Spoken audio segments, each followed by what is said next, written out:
I'm taking this. I'm taking a circuit, and you know one PMOS and one NMOS transistor will give invert operation. One PMOS and one NMOS circuit will give invert operation. Okay, we are joining them here.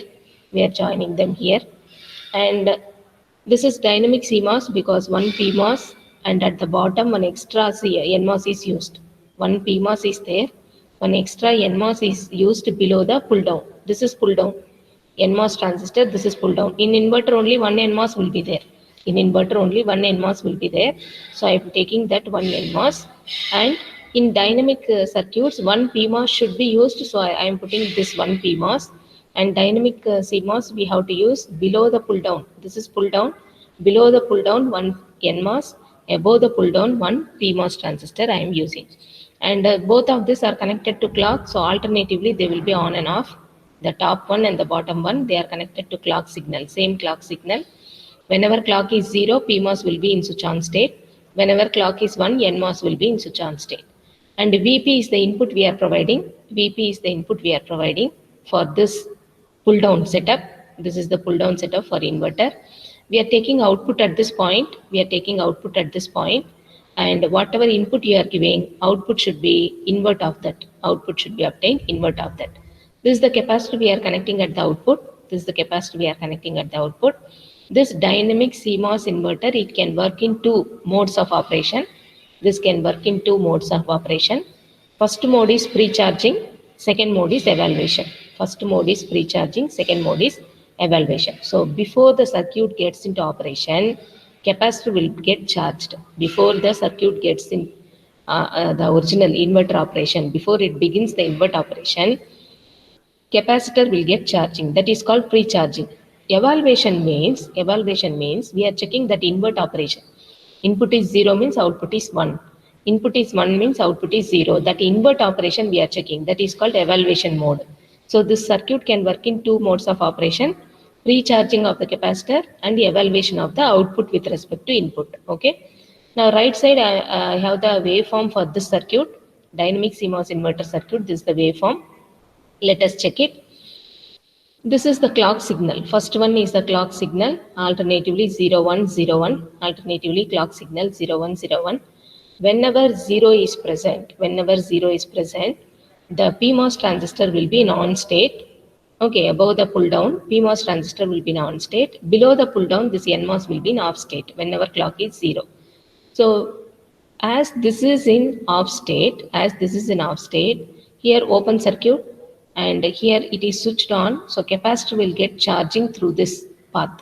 Capacitor will get charged through this PMOS. Okay, on state means from VDD the voltage will go like this, and CL capacitor will get charged through this path. Okay, and whenever clock is becoming 1, okay, so this PMOS will be in off state. And NMOS will come to on state. So if you see here, the clock is 0, input is 1, and the output is VDD because capacitor is charged to VDD level.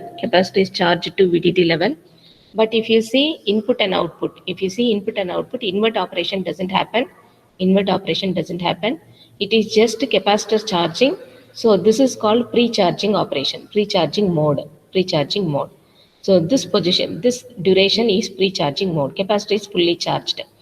Now when you give one PMOS transistor is off, NMOS is on, you are giving 1 as the input, you are giving 1 as the output, 1 as the input. Capacitor is discharging in this duration. So discharging, it is going to a level of 0. When clock is 1, this PMOS is off, so this will be open circuit. NMOS will be on, this is short circuit. So here there is a path. Capacitor will discharge through this path. So output is going to be 0. Here you can check the invert operation. Input is 1, output is 0. That is obtained. This is called evaluation mode. Okay. First duration is called pre-charging mode. Next one is evaluation mode.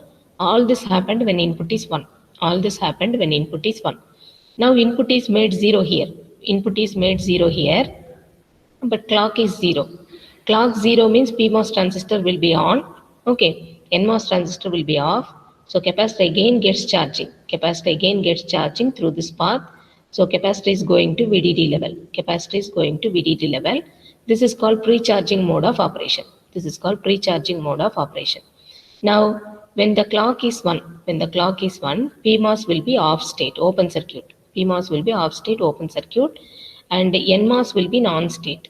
NMOS will be in on state, but here what is happening? We are having output is there with high impedance state. The capacitor, it will be in high impedance state.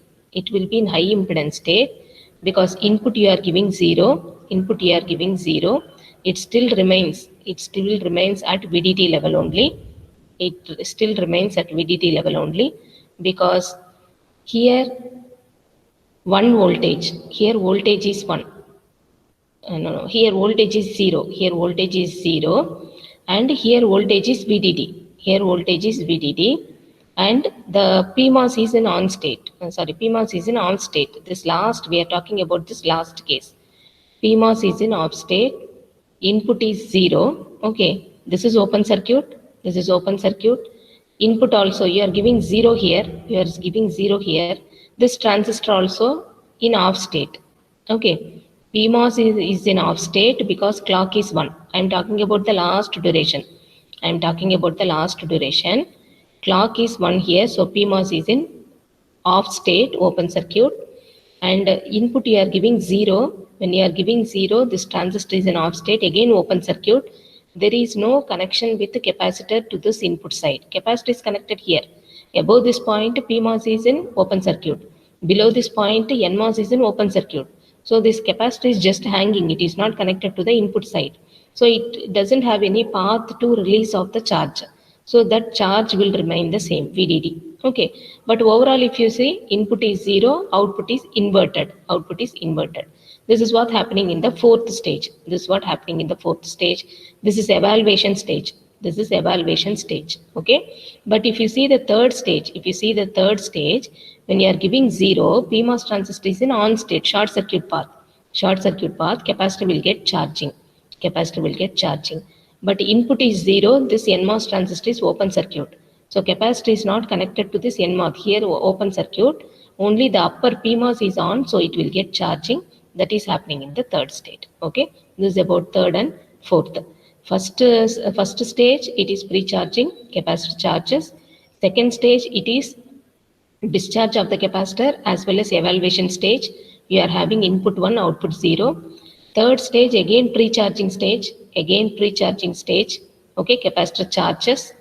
Fourth stage, it is disconnected. Capacitor is disconnected both from the PMOS and NMOS. Entire input section is disconnected, so it remains in high impedance state, or the whatever charge remains in the capacitor, there is no way for discharging, so that will come as it is at the output. And here invert operation, evaluation stage is happening. Input is 0, output is 1. Okay, and these are the advantages of dynamic CMOS over static CMOS. We are using only one PMOS transistor. Faster switching speed is there.